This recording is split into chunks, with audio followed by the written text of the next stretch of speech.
Salam gila bola. Tahukah Anda bahwa kita beruntung menyaksikan salah satu persaingan paling ketat dalam perebutan gelar juara Liga Inggris?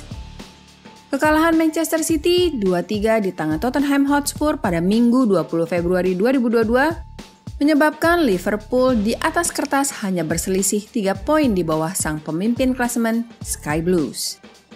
Ini merupakan salah satu margin paling tipis dalam perebutan gelar juara di Eropa. Kami akan sajikan daftar selengkapnya. Tapi sebelum kita mulai, tolong klik subscribe dulu biar kami tambah semangat.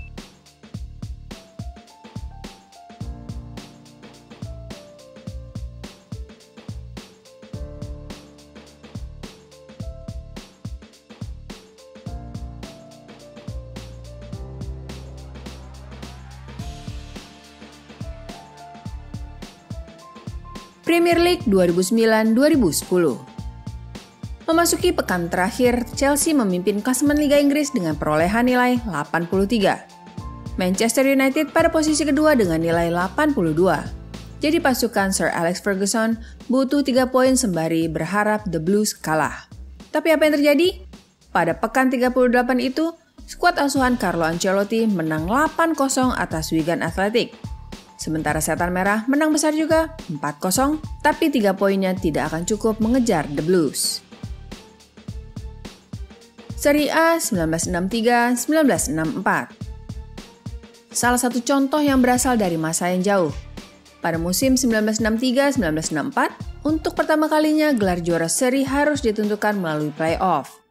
Setelah Inter dan Bologna finish bersama di puncak klasemen dengan nilai sama 54. Giacinto Facchetti melesakkan gol bunuh diri yang membuat Bologna unggul lebih dulu 1-0. Sebelum Harald Nielsen menambahkan gol kedua, Bologna juara.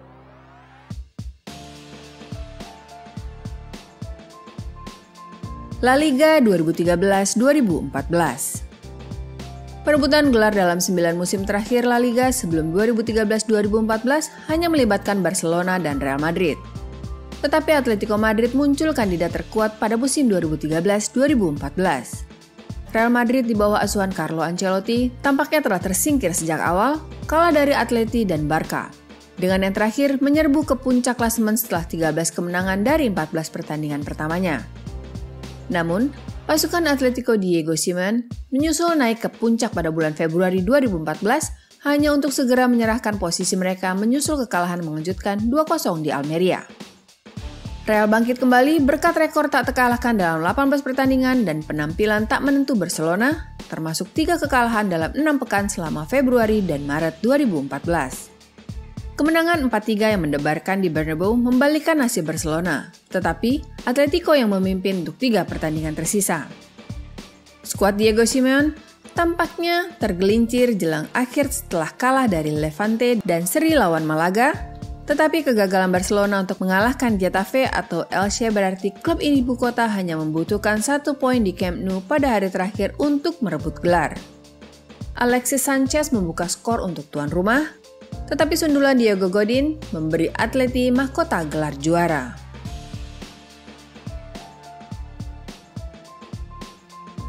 Premier League 2011-2012. Sejak pengambil alihan Manchester City oleh Sheikh Mansour pada 2008 dan setelah finish ketiga pada musim 2010-2011, pasukan Roberto Mancini diharapkan untuk menantang gelar pada musim berikutnya 2011-2012.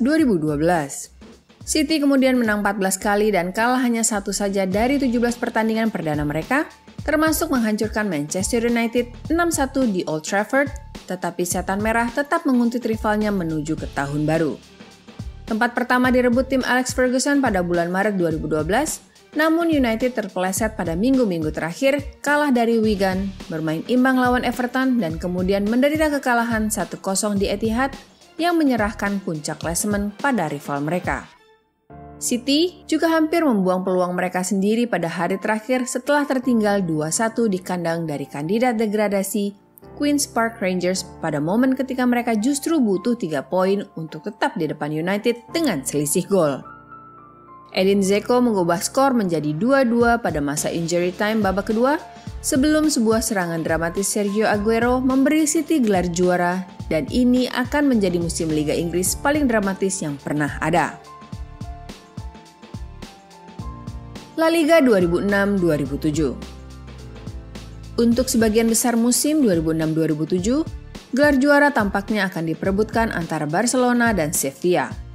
Real Madrid bermain imbang 0-0 dengan Villarreal pada pekan pertama dan terus tampil buruk selama beberapa waktu, naik dan turun antara tempat ketiga dan keempat antara Oktober 2006 dan Februari 2007.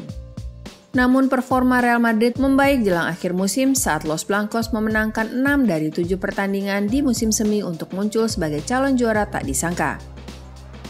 Kekalahan mengejutkan Barcelona di tangan Real Zaragoza dan Villarreal juga membangkitkan semangat di ibu kota sebelum Madrid mengambil 13 poin dari 15 poin terakhir yang tersedia dibandingkan dengan 11 saja oleh rival klasiko mereka pada periode yang sama guna finish sama poin dengan Barcelona, sama-sama 76 poin. Selisih gol kalah penting dibandingkan hasil head-to-head di La Liga. Jadi meskipun mencetak lebih sedikit gol dan kebobolan lebih banyak, Madrid memenangkan gelar berkat kemenangan 2-0 di Bernabeu dan hasil imbang 3-3 di Camp Nou. Eredivisie 2006-2007. PSV Eindhoven menjadi tim yang harus dikalahkan pada musim 2006-2007 setelah memenangkan 2 gelar Eredivisie terakhir di bawah arahan Guus Hiddink. Mantan manajer Real Madrid itu telah mengosongkan kursi panas di Philips Stadion sebelum awal musim ketiganya, dengan Ronald Koeman datang sebagai penggantinya. Ajax Amsterdam jelas melihat peluang di sini, mengambil 30 poin dari 33 poin pertama yang tersedia untuk melesat ke puncak klasemen. PSV juga memulai musim dengan kuat, dan kemenangan 1-0 atas PSV pada bulan November 2006 memberi mereka inisiatif di puncak klasemen. Sang juara bertahan tetap memegang kendali hingga beberapa minggu terakhir musim 2006-2007 ini, tetapi kehilangan poin melawan NEC Breda, NEC Nijmegen, dan Utrecht yang membuat Ajax mempersempit jarak. Kedua belah pihak memiliki poin sama jelang hari terakhir, 72, tetapi PSV memenangkan perlombaan berkat kemenangan dramatis 5-1 atas Vitesse, hasil yang membuat mereka melompati Amsterdammers, yang menang 2-0 atas Willem II. Tahu nggak keunggulan selisih gol PSV berapa banding Ajax? +1 saja.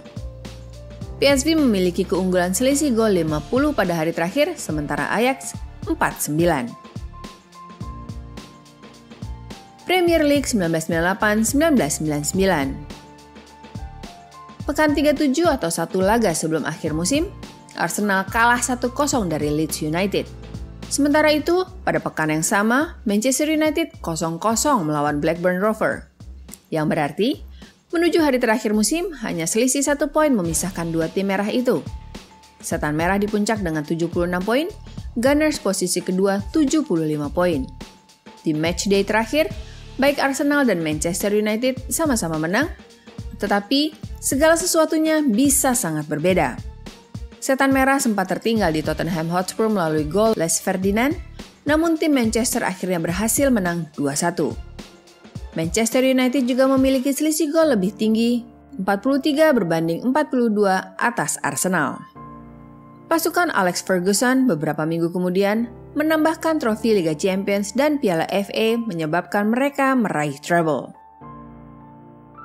Oke, itu semua musim sangat ketat yang terjadi di Eropa. Kita berharap hal yang sama terjadi di Liga Inggris pada pekan-pekan terakhir. Jika ada musim lain yang terlupakan dalam daftar ini, tolong tulis di kolom komentar dan jangan lupa klik like dan share video ini jika kamu suka. Salam gila bola!